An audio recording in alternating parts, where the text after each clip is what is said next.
Hello everybody and welcome to the outro presentation. Today we're going to be exploring how to solve the PMP exams and how that are the tricky ways in order to solve the questions and be able to capture the answer. So we're going to start with the scope management, and then we're going to proceed with other process groups such as the time management and the communication, the quality and the procurement, and many topics to discuss. So at Soft Academy, we do provide you with the ways how to practice the exams, how to tackle the exam, and we provide you with more than 1,000 questions, right?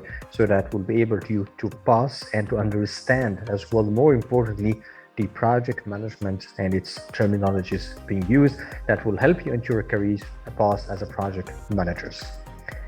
So we'll look first of all to the tricks in order to answer the PMP question. The first thing that at Soft Academy, we will make sure that you know how to understand the material very well, so that you'll be able to understand the concepts, the terms, the situations, and how you take actions accordingly. Again, at Soft Academy, we're going to train you to understand the questions that we're able to understand the knowledge area. So it means that when I'm answering the question, I can say, well, that question is related to scope, right? Or that's related to time, or that's it. So the process groups as well, you will be able to understand them, right? Agile-based learning questions, how to answer those situation questions. As well, we're going to show you the technique and how to eliminate the answers, okay, that are incorrect and to stick to the answer that is being correct. So let's take a demonstration. I'm going to answer a question, and we're going to show you how the technique that we utilize for the sample questions that we have today for you.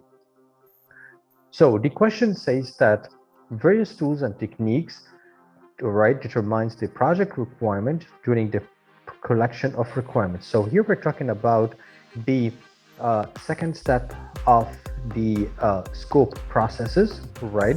So we know that we have to scope, that we need to understand, to plan, and then after that we need to collect those requirements, right? So he's talking about collecting or gathering the information. So we gather the information from the stakeholders of the project. So these requirements, right, they form the basis of defining the project scope. So they form as understanding what is the requirements, what is the scope of the projects. So one of the responsibilities, so here's moving the question from scope to the rule or the responsibility of the project manager, is to identify the project delivering during this exercise. So where are the key deliverables are being documented, right?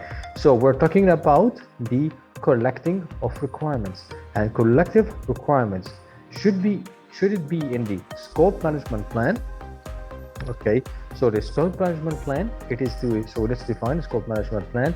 It is the mother shield that it contains, right, all the planning and the procedures, the planning and the policies, the procedures that we use in order to perform scope planning, how to collect requirements, how to identify the scope, and as well how to control the scope. So it doesn't have to do with it. So requirements, so already we talked about collected requirements, so it doesn't have to do with it, right? So project scope statement. So what's a project scope statement? Scope statement, right? It is a document that we fill all the requirements into it, right?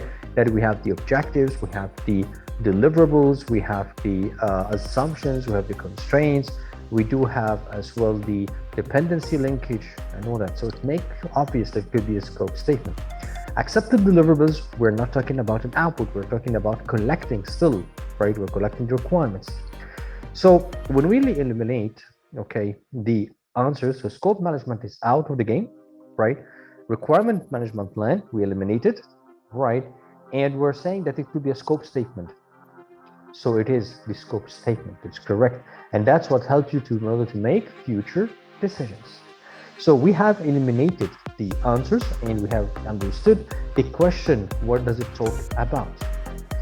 Looking at the second question, the requirement traceability matrix helps in tracing all of the following except. So the question comes right here, what is an RTM? What's a requirement traceability used? Requirement traceability, it is used in order to determine at which phase is the project staging into it. For example, is it in the design phase? Is it in the analysis phase? And all of that. So the question is asking right here, and it's tricky, right? It does all of the following except one, right? So there is one it does not do. So requirement traceability, does it perform requirement to the project objectives? Could be. Requirement to the project scope, okay? Project scope statement, accepted deliverables, okay? So requirement to the project, it does not, and requirement to project scope, it does not, okay? And it does as well with the project scope statement. It traces all of the following. So all of those are except the scope statement. It doesn't have to do with the scope statement. Scope statement is the second document after the charter. It's been signed, and we fill all the collecting requirements into it, as we were discussed in the previous question. So we have eliminated the incorrect answers, and we'll be able to understand that that is the correct answer, which it does not, the RTN does not perform to it. Right. Another way that you can you don't look onto the multiple choice questions, right? And you just try to ask you have a full course as well. We give you more than right? Maybe as well right? So that more getting audited, right? You can follow us on Staff Academy, which are well on web courses, right? We can provide you success 100% guarantee, right? And we provide you don't exam, right? Don't know if you get your full knowledge, right? And all right? So you can contact us, and this is Mohammed Zaki, right with you, your PM, expert consultant and coaching in consultancy and project management, and from PMP and PNC Agile as well. We hope you could join us. You can contact us, right?